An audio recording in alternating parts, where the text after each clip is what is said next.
On a windy morning, three men meet to talk about a job. The main guy, John, clearly doesn't like the new hire, Russell, and says as much. But Russell brushes him off, while his referrer, Frankie, tries to reason with John to forgive the attitude. But John doesn't joke with his business. He says he wants someone else for the job, a job that should bring in 30 grand, minimum. Frankie keeps pleading, but John reminds him of the last time he brought the wrong guy. He tells Frankie to bring someone else by Thursday or forget it. On Thursday, Frankie meets up with Russell, but the guy isn't interested. He's chasing some woman.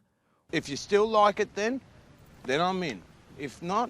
When Frankie tells John, he actually sees it as a good thing, given Russell's erratic behavior. Frankie asks what the job is, and John reveals that it's a card game. Can handle a card game.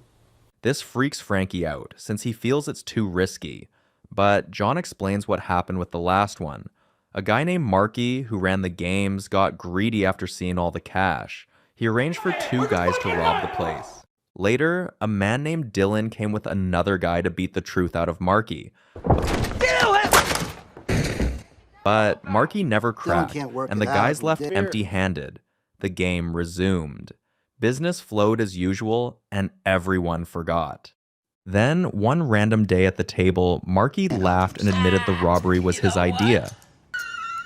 I did it! No one believed him or cared. They liked him. So they give him a pass. So, if anything ever happened again, everyone would blame Marky. That convinces Frankie, who badly needs the money, but he still needs a partner. That night, Russell's suddenly on board. On the way to the job, they talk nonsense, especially Russell, who can't stop talking about women in bed. Meanwhile, Frankie just wants to get a nice car when this is over. When they arrive, it's obvious how unprepared Russell is. Dish gloves? Really? His shotgun is so bad, even Frankie has to comment that they'll look like amateurs. But they are already locked in. They storm the den, yelling at everyone to raise their hands. Hands, all of your hands! Get your fucking hands up! It's an almost comical moment because the players barely take them seriously. They look around for Marky till he finally steps out of the bathroom. Russell points the gun at him and escorts him to the registrar to get the cash.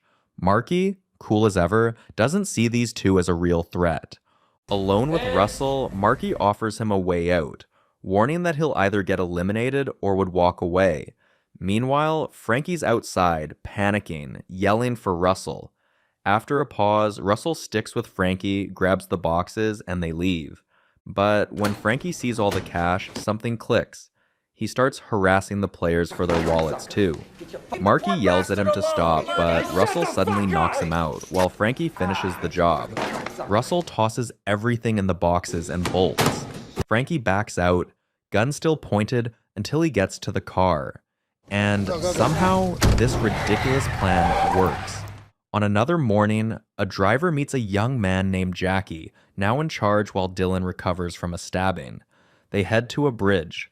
The driver explains that Marky's game got hit a few days ago by a couple of kids. Jackie is skeptical about this, saying that if they wore masks like he heard, then they probably weren't actual kids. But the driver insists that they were kids, yellow dish gloves, flimsy masks, nothing professional. He admits that most of his info came from Marky, and this makes Jackie stiffen. He knows that Marky might be behind this again, but also thinks Marky can't be that dumb. Still, he decides to start there. The driver is caught off guard by this, probably because he assumed Marky was safe. But Jackie reminds him that people lost money. If someone doesn't take the fall, trust in the game is gone, and every kid with a gun will be lining up for their shot at it. The driver tells Jackie that the higher-ups want him to talk to Marky. Jackie raises a brow, asking what that even means, and pushes until the driver admits they basically want him beaten to a pulp, though they sugarcoat it as, just rough him up a little. Jackie thinks it's unnecessarily cruel and suggests they just put Marky out of his misery instead. But the driver says the higher-ups don't want a body on their hands, calling them soft. He shares that they are the kind of people he always ends up cleaning up after, and even making decisions for. Now and then, the radio chirps in the background, painting a picture of a country in chaos, especially with the economy. That night, two men pull up outside Marky's place. One of them, Barry, clearly doesn't like Jackie much, but both of them seem to like Marky, despite what they're about to do. When Marky arrives home, they pounce.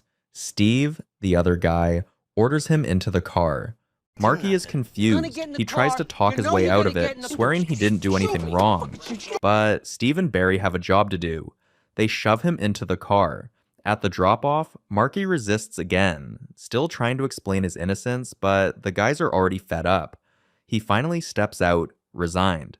Before it starts, Marky takes one last shot at their consciences, even swearing on his mother that, no matter how it looks, he didn't plan the robbery. Barry snaps, throws the first punch, and the beating begins. They hit him over and over, punctuating each blow with questions about the heist. Marky doesn't know anything, and Steve, clearly the more unhinged of the two, takes it especially far. They beat him until he crumples to the ground. Meanwhile, Russell and Frankie are basking in their newfound wealth. Frankie's got his car, and Russell still reeks so badly. They get home and get wasted on liquor and smoke. High out of his mind, Russell starts telling a story about his dogs and a friend named Kenny. Then he drops a strange comment. Though they think they are smart, they are just two stupid people, even with the big job they once had to do. He adds, fading in and out of consciousness, barely aware of what he's saying, that there is a contract out for them. This gets Frankie's attention. He asks what Russell means, and Russell says it's over the Marky job. Frankie starts to relax, saying Marky is probably dead by now, after the beating. But Russell says no. He knows for sure Marky's alive because his friend Kenny told him. Something clicks in Frankie's head as he stares. He calls out to Russell to come out of whatever high heaven he's in, again and again, asking if he means Kenny, as in Kenny Gale. And when Russell finally says yes, Frankie snaps. He shouts that Kenny works for Dylan, but Russell, still floating in his high, doesn't understand the weight of what he's just said. Frankie asks him exactly what he said to Kenny, and Russell slurs out that he didn't say anything. But clearly, Frankie does not believe that. Wide-eyed with fear, Frankie doesn't wait another second, but he leaves him behind and drives off. By this time, the news has already reached Jackie. In a car with the driver, he tells him how Russell was out there yapping to Kenny, boasting like a fool about being some high-level guy who just bagged over $100,000. Jackie laughs at the stupidity, saying that guys like Russell must want to go to jail, that maybe jail even feels like home to them. They talk about tracking down John, popularly known as the Squirrel, before they move on to the kids. But Jackie still insists that Marky has to be dealt with completely as well, to set a standard. The driver, still confused, asks why Marky's back in the picture now that they know who did it. He just doesn't get why Marky had to be beaten so badly. Jackie reminds him that it wasn't his call. He'd have just rather ended Marky and moved on. The driver reveals that Marky called his office and told him what happened, how almost every bone in his body is broken. Jackie shrugs. In his opinion, if Marky's still talking, then he's fine. And no, he can't be let off. Jackie even blames him for the second robbery. The driver tries to suggest hiding the fact that Marky survived, but Jackie's not going for that. The driver finally asks Jackie to take care of Marky and the squirrel, but Jackie says he can only handle Marky. The squirrel knows him and that he works for Dylan, so someone else has to do it. The driver doesn't get it, but Jackie explains that eliminating people is stressful, all the crying and begging and last-minute deals. It's humiliating. He prefers to end them quietly. Clean. From a distance, if possible. Jackie recommends a friend called Mickey for the job, and they negotiate Mickey's pay. The driver complains about his high rates, but they still settle the deal. Later, Jackie meets up with Mickey in a bar, and they greet each other like old friends. Mickey, already a few drinks in, jokes at the barman's expense and tells Jackie about some trouble with the cops. They caught him with brand new shotguns in his trunk. He's pissed, not because of jail, but because he might go in for guns he never even got to use on geese. He made a deal with some guy named Topper, who agreed to claim the guns, might save him some jail time. Jackie looks uneasy, but Mickey isn't bothered. If it comes to it, he's been in before. They talk about his wife and how she reacted to it. He says that just like the last time she brought divorce papers, he tries to convince her to wait till he's out before deciding, like the last time, but her mind is made up.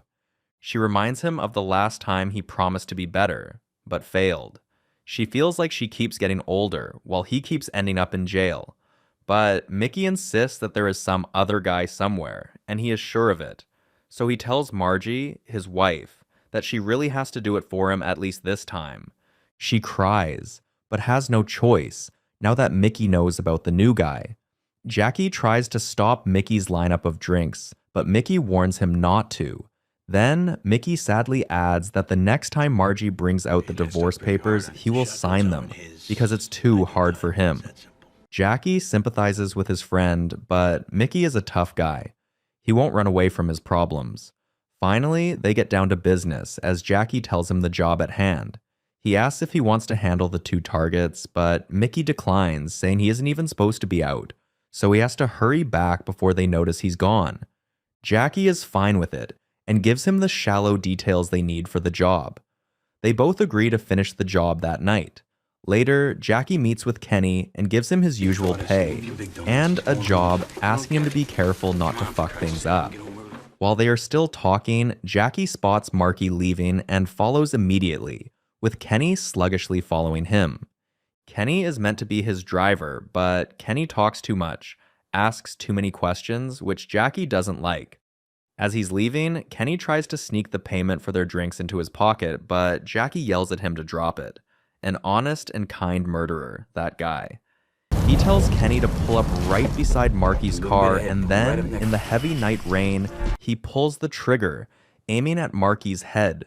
Marky notices too late, and before he can act, a bullet is already through his head, with another round on the way. With its driver down, Marky's car gets rammed into by a truck, sealing the deal. The next morning, Jackie meets up with Mickey at his motel. He has a girl who offers some adult services over, and she tries to get Jackie to close her zipper. Jackie refuses, and Mickey comes out complaining about the girl, Polly's, services. He pays her off, not a cent extra, and asks her to do better, and to be careful. The girl, though, does not just sit back and take the attacks. She hits back with witty remarks, but it appears Mickey has more bite. Jackie just sits, entertained by their banter. When she leaves, Mickey reminisces about the girl he had in Florida some time ago. He asks Jackie if he was ever with her, and Jackie seems insulted. He reminds Mickey that he was with her for 3 weeks, and he only met the girl 5 days in the middle of the 3 weeks, so there was no way he'd have done that. Once again, Mickey has liquor by his side, and it's obviously not too early for him. He has a bone to pick with guys who go after other guys' girls, even if they are just hookers. Jackie observes that all Mickey has done in his 3 days in town was women, and more women. But he just can't get his mind off the Florida girl. It looks like the moment is over, but far from it. Mickey goes back to the first time he met his Florida girl and how beautiful she was, how aroused he was. He's already into a whole eulogy about her beauty and his resulting underpants reaction when Jackie calls his name repeatedly, forcefully, pulling him out of his reverie. Mickey seems annoyed, but Jackie says his mind anyway. He is not sure about Mickey's state of mind and asks if he'll be okay taking the hit job. Mickey insists that he's fine, but as soon as Jackie tells him that he has organized the driver, Mickey says that he can't go out. Jackie reminds him that he came to town to get a job done. Mickey finally agrees, ordering Jackie to go get the driver so he can get the job done immediately, but Jackie is done taking his nonsense. He orders Mickey instead to go to bed, rest for 5 hours, and be ready by 7:30 so they can go get the job done. He also threatens to expose his location to the cops if he does not comply. Later, Jackie meets with the driver, complaining about Mickey and how occupied he has been with women and booze since he came to town. The driver reminds Jackie that he was the one that asked for Mickey, but Jackie shakes his head.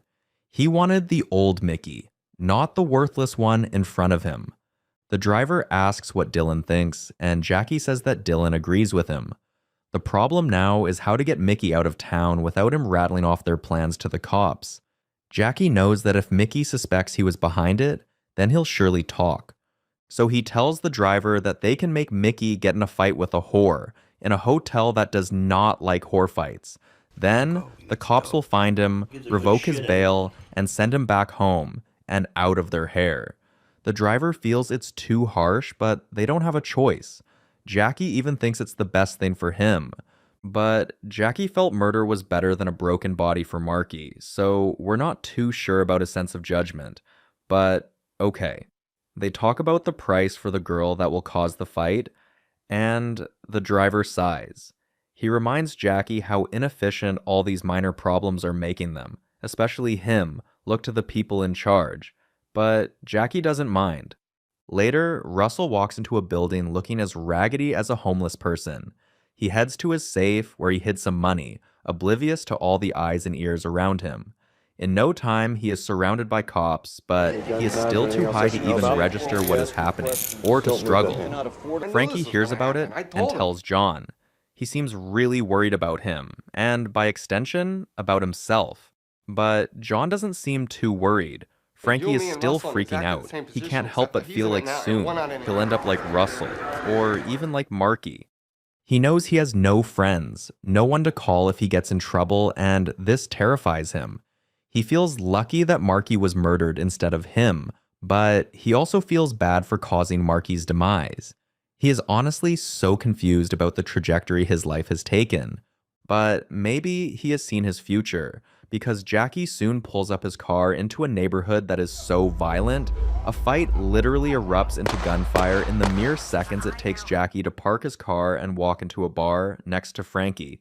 He even buys him a drink, and they get talking about the bar, before Jackie admits that he came looking for him after hearing that the bar is his frequent spot. He gives Frankie some advice about covering his tracks, all the while scaring the life out of Frankie.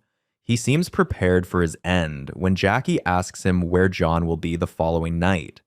Frankie doesn't know, but Jackie, in a calm but deadly tone, reminds him that this is the only chance he has to redeem himself. He lets him know that personally he doesn't really care about him, but there are some friends that want to give him a second chance. Frankie is still not sure who Jackie is, or the friends he's referring to. So Jackie says that Dylan knows him, and asks if he should call Dylan to tell Frankie who he is. This explains a lot to Frankie, but he still maintains his stance that he doesn't know. So Jackie stands up to leave. Frankie calls out to him, but Jackie responds that he has a job to do, and he has to leave. He also adds that after finding out John's whereabouts, he'll have to find out Frankie's too. This instantly weakens Frankie's bravado. Sensing a weakness, Jackie gives him one more chance, saying that not many people get that opportunity. He also warns Frankie to take him seriously, for his own sake. He keeps talking, eating away at Frankie's resolve not to sell out John. When Frankie repeats that he can't do it, Jackie asks if he feels John would do the same for him, with his life on the line.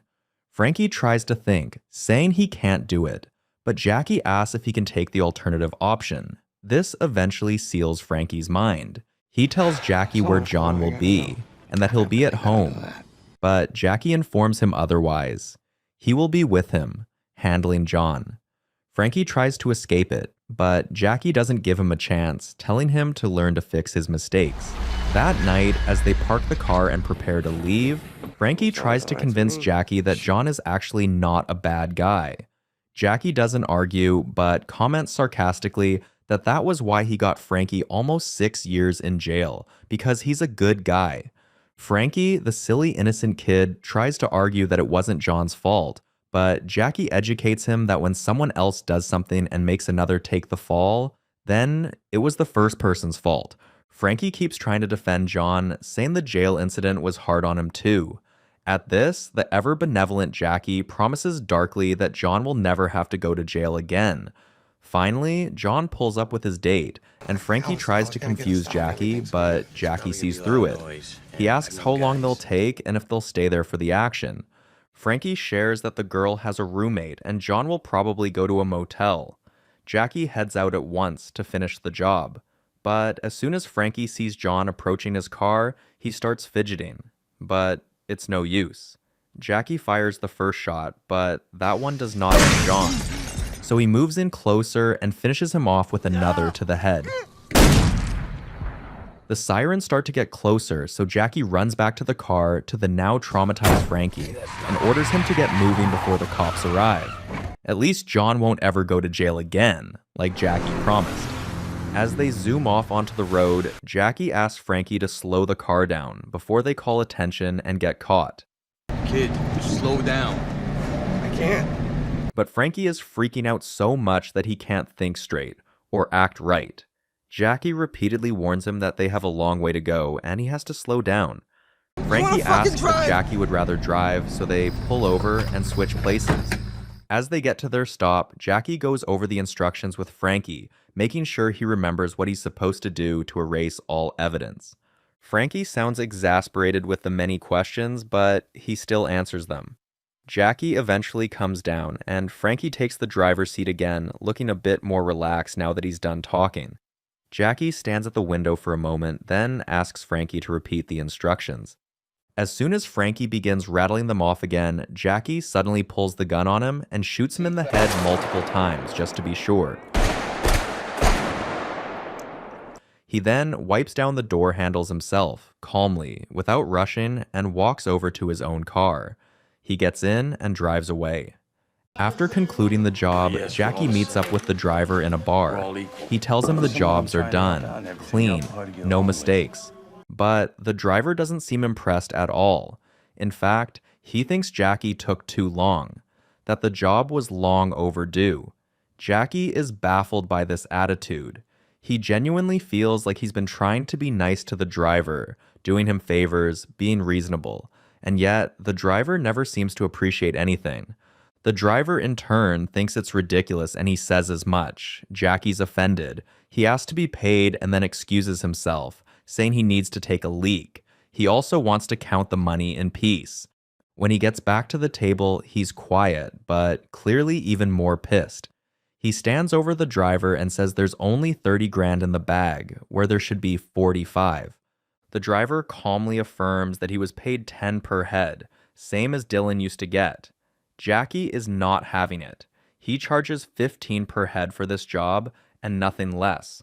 The driver suggests he take it up with Dylan, but Jackie reveals that Dylan died that morning. Dead. Gone. So that's not happening. The driver tries to warn Jackie, telling him their line of work depends on good relationships, but Jackie scoffs at that. Good relationships didn't help Marky at all, did it? The driver thinks Jackie's just being cynical, but Jackie insists he's being logical. Feelings don't feed anyone. Skill does. On the TV, Obama's giving a speech, talking about unity, community, equality. The driver points to it. Jackie looks, then scoffs again. He doesn't believe a word of it. To him, America isn't a country. It's just a business, and everyone's on their own. Then he looks at the driver, hard, and demands his money. Not even the ghost of a smile on his face.